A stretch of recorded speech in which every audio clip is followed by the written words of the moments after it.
Selamat datang di episode terbaru dari Screen Saver Podcast bareng gua Mimin Jangkung di sini. Kita kembali lagi di episode YouTube yang kadang-kadang ada, kadang-kadang enggak.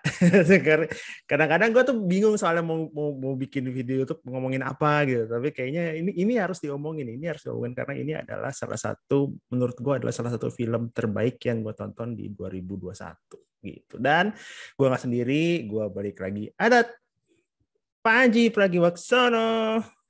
Jadi Budi, gue juga sepakat tuh salah satu film terbaik yang gue tonton tahun ini. Iya.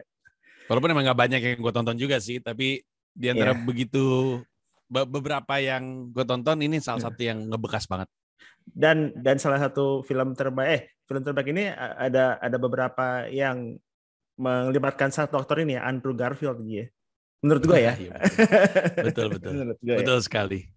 Nah, hari ini kita akan ngomongin tentang Tik Tik Boom. Salah satu kuis yang waktu itu ada di RCTI. Bukan dong itu Taktik Boom, Shani Budi. Deddy Yusuf itu. Bener gak sih? Bener. Ya kan Deddy Yusuf kan? Betul. Main catur Jawa pakai bom. Bener. Kita akan ngomongin Tik Tik Boom, salah satu biopik ya. Biopik dari salah satu orang yang boleh dibilang mengubah Broadway, jadi salah satu orang Broadway dengan karyanya yang mungkin sampai sekarang mungkin ya paling lama ada di Broadway ya. Betul sekali. Gue nggak tahu apakah sekarang masih ada atau enggak. Tapi emang salah satu yang terlama bertahan di Broadway. Iya. Kan sekarang juga nggak tahu sih, gue terakhir yang gue tahu yang lagi rame banget kan ini Hamilton.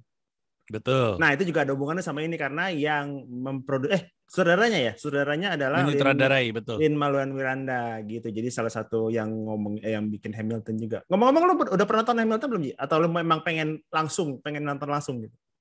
Iya, waktu itu pernah berkesempatan untuk nonton langsung. Tapi terus udah gitu Hamilton tuh ini pre-pandemi ya. Hamilton tuh penuhnya tuh berminggu-minggu ke depan gitu. Jadi bukan cuman nggak bisa nonton di hari ini, selama minggu itu dan minggu ke depannya juga penuh. Akhirnya gue nonton yang lain. Terus udah gitu kan kalau nggak salah ada di Disney Plus. Betul. Disney Plus. Tapi gue nggak nonton karena kayaknya gue mau nonton langsung aja deh gitu. Karena gue rasa Hamilton adalah begitu gue nonton Hamilton gitu ya di Disney Plus itu tuh lu banget gitu, kayak yang ngomongin sejarah gitu ya, yang ngomongin sejarah dan hip hop gitu. Jadi kayak ini kalau Panji nonton nih gitu nih, kayaknya akan ini nih gitu. Nah, dan udah gue incer memang, cuman gue menganggap bukan menganggap remeh ya, tapi lebih kepada nggak nyangka aja bahwa penuhnya tuh penuh berminggu-minggu gitu karena saking populernya. Betul. Nah, tapi kita nggak akan ngomongin Hamilton hari ini. Kita ngomongin Tik Tik Boom. Tik Tik Boom ini, ya tadi gue bilang biopik dan kayaknya Andrew Garfield salah satu yang lumayan banyak filmnya yang biopik ya. Kalau nggak salah, Social Network juga kan, Exorcist juga gitu kan. Ini juga gitu. Nah, Spider-Man bukan biopik ya? The Amazing Spider-Man. Mungkin di universe lain biopik kayak mungkin. Kalau sini bukan. Ini masih saya.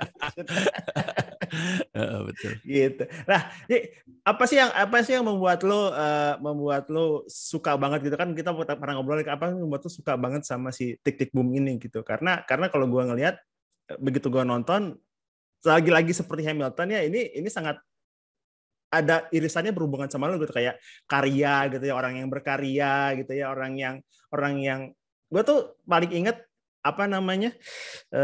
kata-kata lo yang jangan bunuh mimpi lo karena mimpi itu akan bangun di hari lo tua ya, kalau nggak salah ya, itu gimana sih? Intinya kalimatnya adalah jangan pernah membunuh mimpimu karena dia nggak bisa mati. Sekeras-kerasnya kamu pukul, dia bangkit di usia tua dalam bentuk penyesalan. Nah, itu. Betul.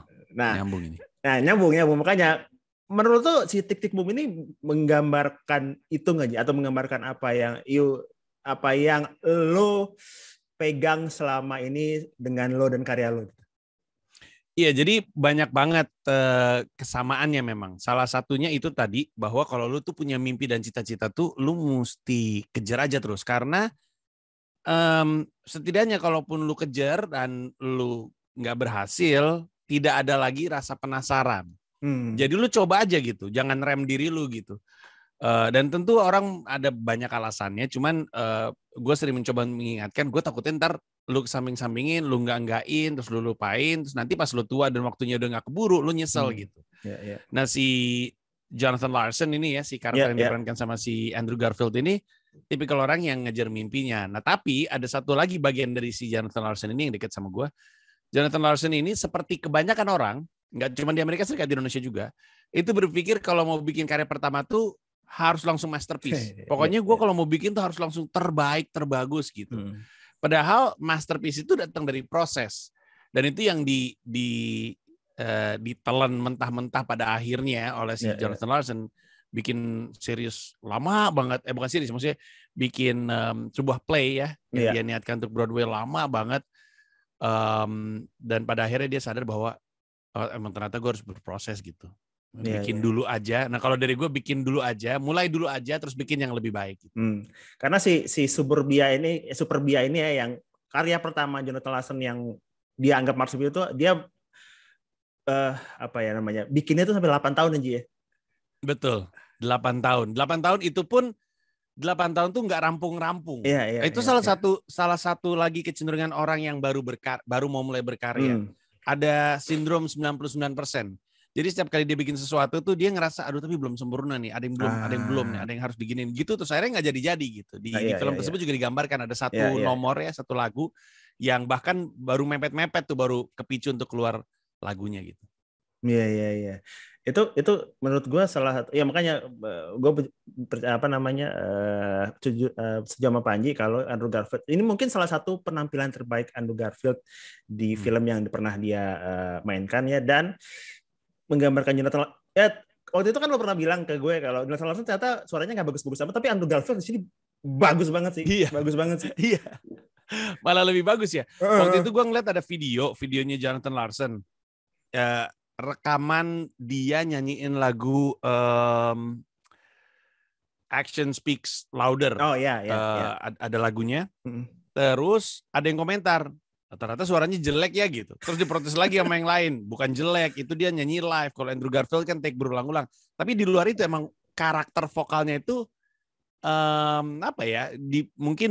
kalau dibilang berkarakter iya, tapi bukan tipikal karakter vokal yang lu asumsikan akan diterima sama industri gitu. Dan mungkin itu salah satu alasan kenapa dia susah banget untuk nembus industri ya. Karena di abis Superbia kan terus dia bikin Tik Tik Boom, dan di Tik Tik Boom kan hampir semua nomor lagunya kan dia yang nyanyiin. Gitu. Iya. Tapi Andrew Garfield salah satu yang gue setuju juga, ini salah satu film yang dia bagus banget lah, karena lo ternyata nih orang bisa nyanyi kan, kita nggak ada yang tahu ya. Ternyata nyanyinya bagus gitu.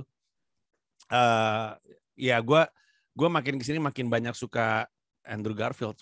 Pertama kali gue mengagumi aktingnya itu The Social Network. Iya. Satu film-film tuh bagus banget. Udah mah sutradaranya gue suka, penulisnya juga gue suka, si Aaron Sorkin. Terus ketemu si siapa? David Fincher. Tapi terus udah gitu si Andrew Garfield di situ bagus banget. Terus gue juga suka Hack Storage, walaupun gue agak terganggu sama logatnya, tapi emang namanya juga orangnya kayak gitu kan, namanya juga biopik ya.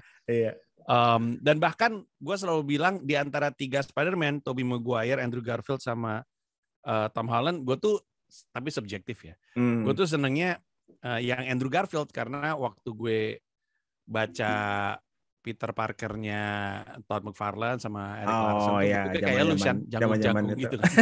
Zaman-zaman gitu ya, zaman-zaman itu ya. Iya. Iya. Balik lagi ke si Jonathan Larson dan karya pertama itu harus sempurna gitu ya. Kalau menurut pengalaman lo, Ji, pernah nggak lo ada di posisi itu gitu? Yang ini karya gue nih paling keren nih, karya gue nih paling sempurna nih gitu. Nah, anehnya gue nggak pernah tuh gue kayak gitu. Tapi gue sadari orang lain tuh seperti itu. Ada beberapa alasan. Pertama sih karena gue emang orangnya selalu nggak sabaran sih. Jadi selalu pengen lihat hasilnya. Kan gue bikin video YouTube aja tidak karena mengharapkan views banyak atau mengharapkan viral, tapi lebih kepada kalau ada sesuatu di kepala tuh gue senang ketika ada wujudnya. Betul. Jadi senang karena ngelihat jadi barang gitu. Dari dulu tuh gue selalu seperti itu. Di sisi lain mungkin juga karena didikan seni rupa ya. Kan gue kuliah seni rupa. Di seni rupa mah selalu dianjurkan untuk ya udah bikin aja, udah nggak ada jelek di seni rupa, bikin aja gitu. Okay. Orang mah punya opini, tapi ya nggak apa-apa, lu juga punya opini juga kan gitu. Ya udah, jadi ada faktor lingkungan gue di seni rupa yang mendorong untuk berani bikin karya. Di sisi lain emang gue orangnya nggak sabaran gitu, pengen ngeliat aja hasilnya kayak gimana gitu. In a way memang gitu. In a way memang art is subjektif sebenarnya ya. Iya betul. Tapi untuk kedepannya kalau memang untuk dijual, nah itu mungkin baru yang sama seperti si ini kan, si Larsen kan, dia merasa si Suburbia ini paling keren gitu, begitu di pitch gitu kan, terus begitu sama produser bilang, iya keren, gue pengen lihat yang lagi gitu, terus lah gimana, yang ini gimana nih gitu kan, itu tuh yang. Dan bibitnya udah kelihatan. Ada satu adegan di mana pas mereka lagi kayak reading sambil nyanyi, segitu pemain-pemainnya nanya, boleh dijelasin nggak ini sebenarnya tentang apa sih gitu. Terus kan si Jonathan Larson-nya bingung tentang apa, kok lu masih nanya gitu. Dan itu sedikit menggambarkan bahwa karya itu ya kadang-kadang tuh bagus di benak yang bikin, tapi yang bikin tuh nggak berhasil untuk mentransferkan bagusnya ke orang. Itu salah satu kendalanya. Di stand up pun seperti itu. Gue selalu bilang sama orang-orang yang belajar stand up, rata-rata tuh orang yang baru belajar stand up ketika dia nulis joke, di kepalanya joke-nya lucu, pasti lucu. Makanya dia putuskan untuk dia bahas. Cuman kendalanya adalah dia nggak bisa memformat apa yang di kepalanya dalam bentuk yang orang bisa kunyah gitu. Sehingga orang nggak ngerti lucunya di mana. Lu ngerti lucunya di mana, penonton nggak ngerti. Nah ini kan masalah teknis nih sebenarnya. Kalau dari kepala turun ke ucapan, itu teknis tuh. Nah sama seperti penulisannya si Jonathan Larson untuk Suburbia. Dia tuh tahu bagusnya gimana, tapi kesulitan untuk membuat orang ngerti ini tuh maksudnya seperti apa. Itu masalah klasik orang baru berkarya. Tapi makanya mulai dulu aja, terus nanti bikin yang lebih baik gitu. Terus udah gitu ada satu bagian yang juga dekat banget sama gue. Ada satu bagian yang setelah ternyata Suburbianya nggak keterima sama banyak produser, si agentnya bilang, boleh nggak gue ngasih masukan dari orang yang udah begitu lama ada di industri ini, coba nulis dari yang deket-deket sama lu aja. Nah itu tuh di stand up comedy itu deket banget. Anak-anak yang baru belajar stand up, baru naik ke atas panggung pertama kali udah ngomongin agama, udah ngomongin politik, udah ngomongin hal-hal yang gelap gitu. Ya Allah, nggak usah jauh-jauh banget. Lu ngomongin diri lu sendiri dulu aja deh. Lu bisa lucu nggak ngomongin diri lu sendiri? Kalau misalnya bisa lucu, barulah lu naik kelas. Nah, semua juga gitu kan. Kayak lu mau nulis lagu atau lu mau nulis cerita. Sebaiknya, atau bahkan berbisnis. Berbisnis itu sebaiknya nggak jauh-jauh dari diri lu sendiri. Karena mau lu bisnis ngejar peluang atau ngejar duit, ataupun bisnis yang sesuai dengan yang lu suka, dua-duanya itu sama beratnya. Sama beratnya, sama menjenuhkannya kadang-kadang, sama gedenya resikonya. Tapi setidaknya kalau lu berbisnis sesuatu yang lu suka, yang lu pahami, posisi startnya tuh masih lebih maju daripada yang lain. Dan walaupun berat dan walaupun bosen, lu nggak keberatan karena lu suka sama dunianya. Nah ini yang lagi-lagi gue dapat dari si Tik Tik Boom. Banyak banget dah, bagus banget di film. Bingung. Berarti lu setuju nggak kalau orang kan bilang lu harus cari pekerjaan yang sesuai sama hobi lu. Lu nggak akan merasa bekerja atau lu nggak akan merasa capek selama lu melakukan apa yang lu suka gitu. Berarti lu nggak percaya itu dong, Ji? Sebenarnya gini sih, secara umum sih gue selalu membebaskan orang untuk melakukan apapun yang mereka mau, karena kan kita kan nggak ngejalanin hidup dia. Betul, di satu sisi kalau kita menjalankan sesuatu yang kita suka, tentu beda sama yang kita nggak suka gitu.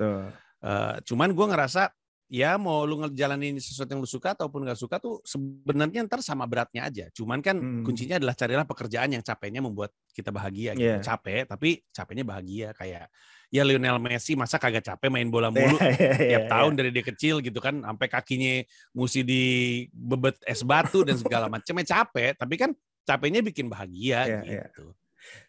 Terus gue ngomongin ini, gue juga ingat salah satu scene di filmnya yang akhirnya begitu Suburbianya di preset dan nggak works gitu ya buat produser, terus dia balik ke temennya terus bilang, gue mau deh kayak kalau gue mau apa yang lu punya gitu ya.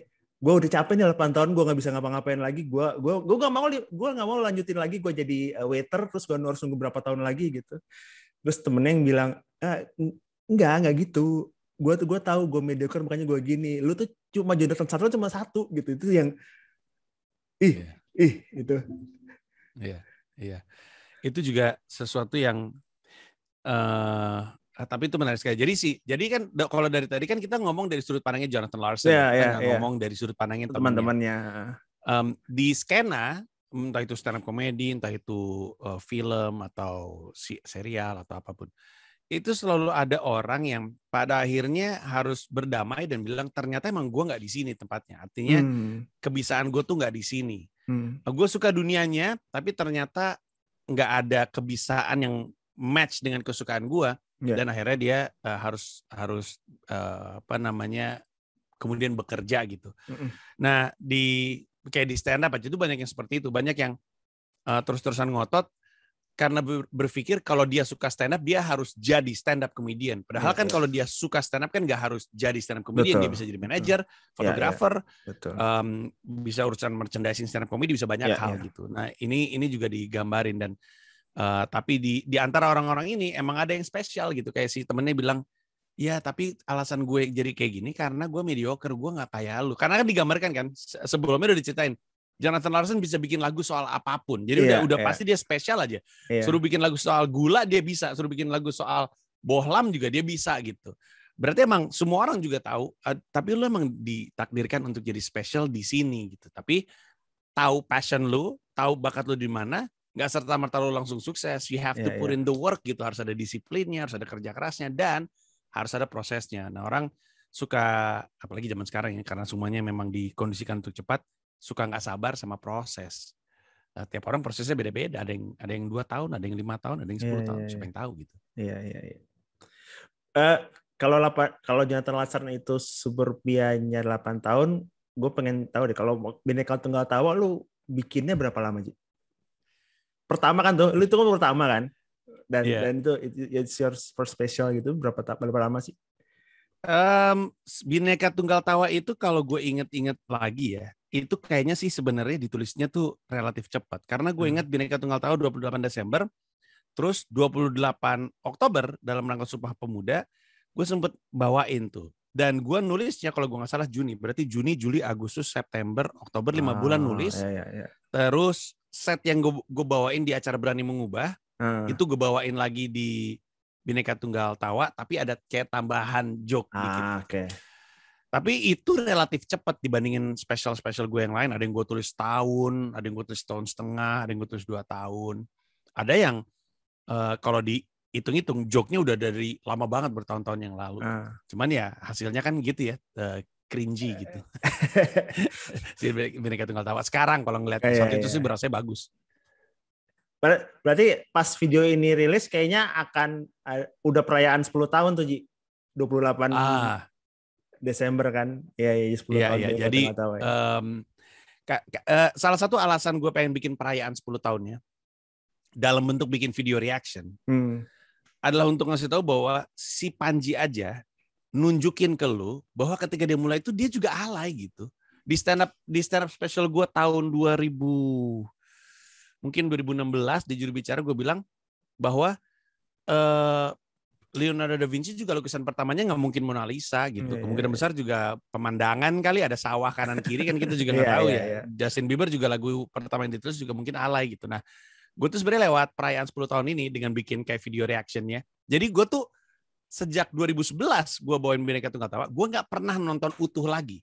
Karena gue malu ngelihatnya gitu, nggak pernah kuat. Rekamannya ada di YouTube gue kan, tapi gue nggak pernah kuat setiap kali nonton. Malu, gue matiin gitu. Nah terus begitu kemarin gue tonton dan reaksi gue direkam dan orang sekarang udah bisa unduh di comika.id supaya ngasih tahu bahwa Panji itu bertumbuh untuk bisa ke level seperti hari ini 10 tahun kemudian dibandingin 10 tahun yang lalu. Ya ampun jauh banget, dan jeleknya gue saat itu tidak menghalangi gue untuk memulai. Bahkan kalau gue nggak mulai, bisa jadi nggak kayak sekarang juga gitu. Bayangin kalau misalnya gue tunggu-tunggu untuk 10 tahun gitu. Beda banget pasti. Secara banyak hal, secara skill, secara kesiapan bikin acara, secara monetisasinya. Jadi gue pengen nunjukin bahwa ya udah nih si Panji aja juga mulai dulu aja, terus dia bikin yang lebih baik gitu.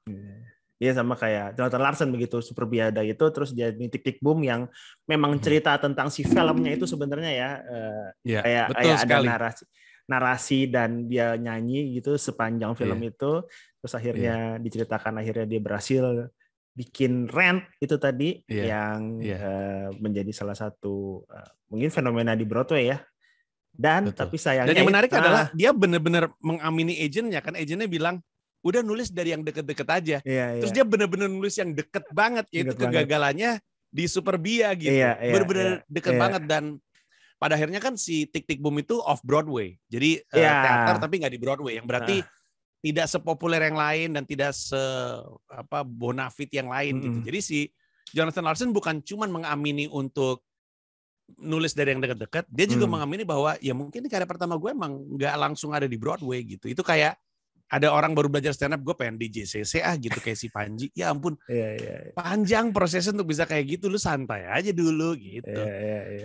Dan itu menarik sekali gitu untuk diketahui gitu. Terus ngomongin Tick Tick Boom juga gue sih sangat menikmati lagu-lagunya Jonathan Larson yang dibawakan sama Andrew Garfield ya. Ya tetap gue sih gue nggak tahu kalau tapi kalau gue favoritnya yang 3090. Kalau gue yang Oke. Kalau gue ada dua yang on repeat. Yang satu gue lupa judulnya. Kalau yang satunya lagi yang paling sering gue dengerin itu adalah yang judulnya Louder Than Words. Louder Than Words. Iya benar, Louder Than Words. Itu favorit gue. Dan yang kedua Come to Your Senses yang dinyanyiin sama ceweknya. Oh, yang dinyanyiin sama Vanessa Hudgens, terus dia ngebayangin kalau itu ceweknya gitu ya. Betul. Yang dia karena ya jadi pas gue dengerin lagunya, cara lagu itu dikompos gitu ya, komposisi lagunya, terus udah gitu fill-in-nya gitu. Itu tuh sangat lagu 90-an. Gue denger itu, ini kok lagunya 90s banget ya. Terus gue pikir-pikir ya mungkin emang Tick Tick Boom ini kejadiannya di 90-an, gue juga nggak tahu sih. Iya. Tapi pas gue dengerin, yang lagunya 90s banget dan lagunya bagus banget. Dan kan gitu ya, kadang-kadang kita jadi lebih dari orang lain mendengarkan sebuah lagu karena kita dengar lagunya itu nempel ke adegan. Kebayang nggak sih? Jadi karena kita ngeliat adegannya, jadi lagunya tuh lebih ada nilainya di kita gitu. Ya gue suka dua lagu itu, tapi yang paling sering sih Louder Than Words sih. Satu lagi yang menarik dari Jonathan Larson ini yang diperanin sama Andrew Garfield. Di sini kan ceritakan dia pengen membuat sesuatu masterpiece sebelum dia 30. Itu kan, itu yang dia kejar banget gitu kan. Menurut lo gimana tuh orang-orang yang gue tuh pengen bikin satu biar nama gue dikenal, entah gue merasa fulfill in something gitu. Menurut lo yang kayak Jonathan Larson gitu gimana? Banyak yang orang kayak Jonathan Larson, dan kendalanya tuh selalu karena satu hal yang sama. Dia ngebandingin dirinya dengan pencapaian-pencapaian orang lain. Padahal itu sangat bukannya gue mau ngelarang ya, tapi sebaiknya enggak, karena ya hidup orang kan beda-beda. Kan untuk yang belum nonton, si Jonathan Larson tuh punya idola. Namanya Stephen Sondheim kalau nggak salah ya. Terus si idolanya ini tuh sebelum umur 30 tuh udah punya play di Broadway. Terus dia ngerasa gue harus kayak idola gue. Pertama-tama ada alasan kenapa Stephen Sondheim jadi idola, karena dia prolific sekali gitu. Sebenarnya kan si Jonathan Larson tuh nggak perlu membandingkan dirinya dengan seseorang yang prolific banget gitu. Makanya lu mengagumi dia kan karena dia luar biasa gitu. Betul. Nah banyak tuh orang zaman sekarang tuh ngebandingin dirinya dengan orang lain. Gila ya, gue kagum banget sama dia. Dia kok udah bisa sampai seperti itu di level seperti ini gitu ya. Tapi ya itulah kenapa dia spesial gitu. Lu jangan nyamain diri lu sama orang yang di atas ini mah stres pasti deh. Stres lu kalau nyamain diri lu kayak, aduh gimana ya gue bisa main basket kayak LeBron James. Ya Allah, kayak LeBron James yang lu bandingin jauh-jauh banget gitu. Dan ya semua orang lahirnya beda. Si Jonathan Larson sama Stephen Sondheim kan lahir di lingkungan yang beda, orang tuanya beda, lingkungannya beda, temannya beda, yang berarti peluang-peluangnya juga beda. Nah, membandingkan diri dengan orang lain adalah cara cepat untuk sedih sih. Cara cepat untuk depresi menurut gue. Paling penting, bukan paling penting. Lebih baik kalau kita ngebandingin kita dengan kemarin. Dengan diri kita kemarin.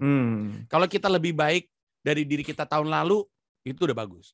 Kalau kita lebih baik dari diri kita bulan lalu, itu bagus. Jadi benchmarknya itu diri kita, jangan orang lain. Nah si Jonathan Larson ini tampaknya Dan bukan cuma Stephen Sondheim, dia nyebut nama si ini udah gini, si Iya, ini udah iya, gini. iya, Kok iya. gue kayak belum apa-apa sih gitu. Nah itu susah banget ya, susah banget. Dan pada akhirnya kan terus dia sadar bahwa ya udahlah gitu, emang bukan itu yang Iya, membahagiakan gitu, bukan iya, umur iya. gitu. Ya. Dan sedihnya lagi memang itu ya, hari pertama Rent itu ada di off Broadway, dia Ada meninggal di karena Broadway bahkan ya? Broadway Off-Broadway kalau dulu nggak ya? salah ya. Gue lupa deh. Langsung Broadway kalau nggak salah. Kalau nggak salah Broadway ya. Iya, Broadway iya. itu dia meninggal di usia Iya. 35. Usia Iya. yang masih muda banget kalau kata orang ya. 35 ya Iya. masih muda banget gitu ya. Iya. Dan itu kalau misalkan lu ingat kalimat waktu dia ditolak gitu ya, abis si Superbia ditolak kan, terus dia nyamperin sahabatnya kan, terus bilang, aduh gue nggak bisa 5 tahun nunggu gitu. Nunggu. Ironisnya beneran 5 tahun kemudian kan dia Iya meninggal kan? sih, bener sih, iya sih. Iya. Iya, gue baru iya juga. Iya. Gila sih. Gue juga ngeh ini gara-gara gue nonton, kan biasanya gitu ya, gue nggak tahu lu habitnya sama atau enggak, tapi biasanya habis nonton film bagus terus kita masuk ke YouTube, terus kita cari pembahasan semua tentang film tersebut. Terus waktu nonton gue udah curiga, ini kayaknya banyak orang-orang yang kayaknya penting deh di dunia teater, tapi gue nggak tahu aja. Terus ternyata ada puluhan nama-nama penting gitu, kayak yang pas lagu Sunday yang di diner itu. Iya. Itu ada beberapa adegan tuh kayak ada orang tuh difokusin, ada orang difokusin. Gue ngerasa ini kayaknya penting di dunia teater. Ternyata benar semua itu bersejarah, antara ada legenda dunia Broadway, atau ada hubungannya sama Stephen Sondheim, atau ada hubungannya sama Jonathan Larson, atau ada hubungannya sama play yang Jonathan Larson suka gitu. Oh, pantesan emang ini mah, apalagi emang ditulis sama Lin-Manuel Miranda ya. Jadi dianya juga orang teater gitu. Jadi dipanggil-panggilin semua teman-temannya. Gitu. Itu gila sih itu. Mengagumkan sekali. Iya. Ya makanya gue awalnya memang gue dari awal begitu lihat trailernya gitu, wah ini Andrew Garfield gitu kan, terus musical gitu, kayak terus yang ngeliatin. Kalau ya personalnya sangat personal itu sih ya, buat cerita tentang personal dia gimana jatuh bangun 8 tahun terus akhirnya. Tapi ya sayangnya itu ya, tidak bisa menikmati hasil karyanya gitu ya. Iya. Makanya sekarang setiap sebelum mulai Rent tuh mereka selalu kayak bikin applause untuk Jonathan Larson. Iya, karena ini banget gitu, maksud gue. Ya semua orang kaget gitu. Pas hari pertama cita-citanya terwujud, dia nggak sempat ngelihat karena keburu meninggal gitu. Wah gila sih. Gua nggak kebayang gimana pemain-pemain teaternya itu manggung hari itu. Iya. Pasti berat banget gitu. Karena mikirin Jonathan Larson gitu kan. Dan dadakan kan, karena dia emang sempat sakit tapi salah diagnosa, jadi pikir apa gitu. Iya. Ternyata sesuatu yang lain dan lebih berbahaya gitu. Jadi kaget, orang-orang kaget. Iya, gue sebelum ini sempat nonton kayak cuplikan. Ya gue ke YouTube juga nonton cuplikan kayak facts or fiction yang mana gitu. Ternyata memang salah satu temennya bilang pas hari itu tuh dia 2 kali ke UGD. Jadi gue nggak enak nih. Ke UGD lagi deh gitu. UGD, tapi ternyata tanggal 25 Januari apa berapa gitu, si paginya itu meninggal dia itu tuh. Wow. Gue jadi ingat ini deh, Michael Jackson ya, yang This Is It juga gitu kan, tapi bedanya ya itu karena Michael Jackson-nya yang meninggal, jadi udah show-nya nggak bisa dilanjutin gitu. Tapi kalau ini kan Jonathan Larson-nya kan betul. sebagai si sutradara atau pekaryanya gitu ya. Yang lain tetap the show must go on gitu kan. Ya gue juga nggak bayangin sih gimana orang-orang betul sekali. Iya, gue baru nggak This Is It itu dia lagi persiapan ya untuk konser kan. Lagi persiapan. Iya. Terus karena dianya keburu meninggal, akhirnya si This Is It konsernya nggak jadi, akhirnya jadi This Is It dokumenter persiapan menuju sana. Iya benar. Baru sadar gue. Gitu. Itu tuh tadi tuh Tik-Tik Boom. Mungkin kalau yang belum nonton bisa nonton di Netflix. Terus jangan bajakan nonton di Netflix. Janganlah. Terus karena itu film bagus banget kebetulan ya, kalau misalnya lu akhir tahun tengah tahun nonton film apa gitu ya, udah nonton Spider-Man, udah nonton segala macam, Matrix Revolution Resurrection segala macam. Nah kalau misalnya pengen nonton yang mungkin akan, apalagi buat orang yang berkarya mungkin ya, jadi kayak mungkin jadi kayak ada yang banyak yang bisa, ya sempat tadi bilang Panji gitu, ada yang banyak yang bisa diambil dari situ gitu, gimana lu hidup dengan karya lu atau gimana lu menyikapi karya lu ini gitu. Betul. Dan sebenarnya ya di filmnya sendiri itu sebenarnya menyimpan satu pesan yang juga penting untuk pekarya. Kan kita sepakat dan gua rasa yang nonton juga sepakat. Ini kan film bagus banget sebenarnya. Tapi kalau kita perhatiin, ini tuh film tuh relatif low budget. Karena memang kelihatannya ini film yang diproduksi untuk OTT streaming service. Kalau ditonton sebenarnya master setnya tuh cuma 2, cuma studio tempat Tick Tick Boom dibawakan. Yang dan itu dilakukan di teaternya beneran. Tadi mereka mau lakuin di studio, tapi karena pandemi akhirnya mereka syutingnya di teater sebenarnya. Sekalian mencoba untuk mengangkat si teaternya. Cuma 2, cuman apartemennya si Jonathan Larson sama si teater Tick Tick Boom itu. Udah cuma 2 itu doang, sisanya ya kecil-kecilan gitu. Dan tentu ada production kayak gitu-gitu, tapi maksudnya master set itu cuma 2 dan bintang gedenya ya Andrew Garfield, si leading actress-nya juga nggak terlalu. Paling si ini sih siapa namanya? Vanessa Hudgens. Ya Vanessa Hudgens, tapi Vanessa Hudgens itu juga nggak terlalu banyak ini ya. Nah jadi artinya sebenarnya untuk bikin karya yang bagus juga nggak perlu produksi gila-gilaan gitu. Jadi secara modal tuh nggak mesti gimana-gimana banget. Kalau core-nya bagus, kalau ceritanya bagus, dan eksekusinya bagus, sederhana juga bisa jadi luar biasa gitu. Dan itu kelihatan banget. Ya lu bandingin aja dengan, ada banyak sih film-film big budget yang kosong gitu, yang kita pulang tuh, nggak dapat apa-apa deh gitu misalnya ya. Sementara ini film tuh begitu elegan gitu ya, elegan dalam arti kata nggak effortnya minimal untuk dapat hasil maksimal, dan kena ke kita gitu dengan pendekatan yang minimalis gitu sebenarnya. Iya. Ya, mungkin itu juga kali ya, maksudnya gue tipe orang yang udah malas duluan mungkin kalau misalnya dibilang ini film banyak pesan moralnya gitu ya, kayak yang ini film kayak harus dapat sesuatu, tapi begitu gue nonton Tick Tick Boom itu kayak ya juga ya, begitu juga ya. Yang paling kekona begitu Ajinnya bilang, ya udah lu buat lagi aja udah, terus aja buat lagi gitu. Itu sih paling ngena ke gue itu sih. Iya, itu benar. Ditanya kan sama Jonathan Larson, nah, terus gue ngapain? Ya nulis lagi aja. Dan nulis lagi. Oh ya udah gitu. Dan abis itu dia nulis ceritanya pakai sistem index card, tau nggak yang dia taruh 1, terus 3, terus dibelah gitu, terus jadi banyak gitu kan. Karena gue dan juga mungkin lu, terus Mila juga lagi kemarin nulis untuk Name for Band, gue nulis untuk Mendarat Darurat dan segala macam. Jadi pas ngeliat sistem index card itu, lucu lagi kayak gue. Gitu. Ternyata itu emang basic banget dipakai semua orang. Iya. Dan ternyata emang itu ya, tadi filmnya bilang bikin relatable buat lo, dan ternyata memang sebenarnya si Tick Tick Boom ini juga relatable buat kita ya, Ji ya. Betul sekali. Betul. Dan itu lagi-lagi tuh. Kadang-kadang ketika kita disuruh tolong bikin sesuatu yang dekat sama lu, terus si pekaryanya suka bilang, tapi ntar orang nggak relate gitu. Padahal sebaliknya, karena apa yang lo rasain tuh nggak eksklusif milik lu, orang lain juga ngalamin, tapi mungkin dengan pendekatan yang berbeda gitu, dengan situasi yang berbeda.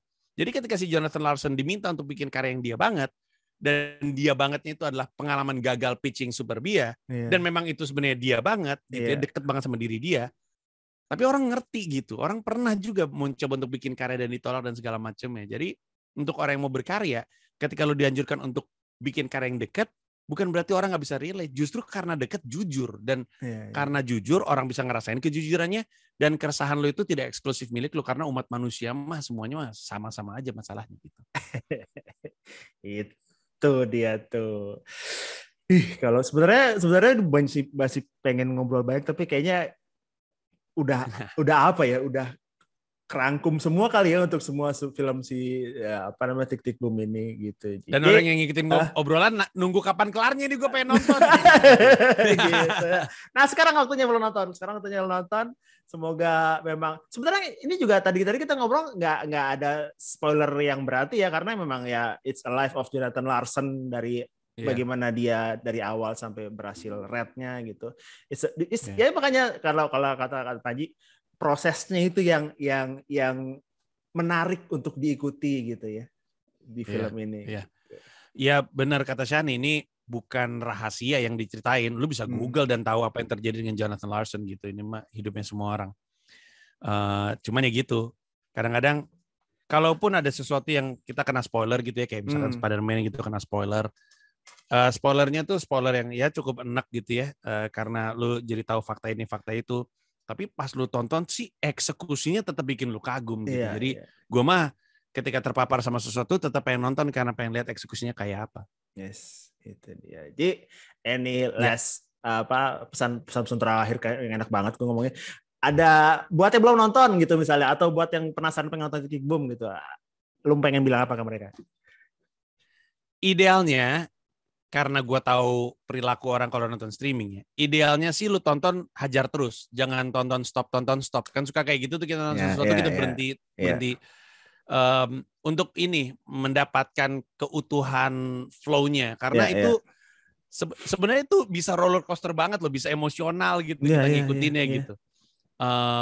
Jadi tonton terus aja, jangan di stop, cari waktu yang enak, cari waktu yang santai. Gue juga lama kok sampai akhirnya nemu waktu untuk nonton gitu, makanya baru sekarang juga diajak sama Shani. Karena sebenarnya pembahasannya mungkin udah sekitar sebulan kayaknya. Udah lebih ya, sebulan lebih ya, 1,5 bulan. Iya lebih gitu. Jadi waktu pertama kali dibahas, gue udah tahu ini tipikal film yang akan gue suka, ngomongin soal berkarya, terus ada musikalnya dan segala macamnya. Wah, ini gue pasti suka nih. Cuman gue udah lama banget, hampir 2 bulan dari gue denger itu di sosmed sampai akhirnya punya waktu untuk nonton gitu. Dan akhirnya ya karena gue punya waktu, nontonnya enak utuh, dan itu yang gue saranin sama lo juga.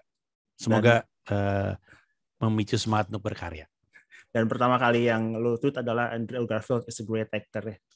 Setelah nonton iya, itu ya. Itu orang menyangka gue spoiler, padahal gue belum nonton Spider-Man waktu itu, jadi gue nggak tahu apa-apa yang orang keluhkan kan. Gue cuma bilang gila, karena abis nonton itu gue langsung ingat Social Network, terus gue langsung ingat Hacksaw Ridge. Hacksaw Ridge juga sebenarnya keren banget loh dia itu, keren banget itu. Terus gue yang wah gila sih ini orang actingnya jago banget. Sampai gue harus nge-retweet dan jelasin gue tuh abis nonton Titik Boom ya. Orang pada ngomel sama gue. Ya gitu lah. Oke lah kalau gitu. Jadi terima kasih sudah ngobrol-ngobrol di Screensavers ID, ngobrolin Titik Boom nanti. Sebenarnya pengen ngobrolin Spider-Man, nanti kita cari waktunya lagi lah. Kita akan siap. Terima kasih Mimin Jangkung. Siap, thank you. Buat yang nonton, thank you udah nonton. Kalau misalnya pengen ngobrol, kita ada di @Screensavers ID. Kadang-kadang kita juga buat space di Twitter gitu. Nanti kalau misalnya ada Panji juga waktu itu sempat beberapa kali ikut di space-nya Screensavers gitu, ngobrol-ngobrol tentang Marvel waktu itu. Nah, nanti kalau ada lagi nanti kita coba undang Panji, siapa tahu dia mau ngobrol Spider-Man mungkin atau apa nanti kan di depannya gitu. Sampai ketemu lagi di episode selanjutnya di Screensavers ID Podcast. Thank you.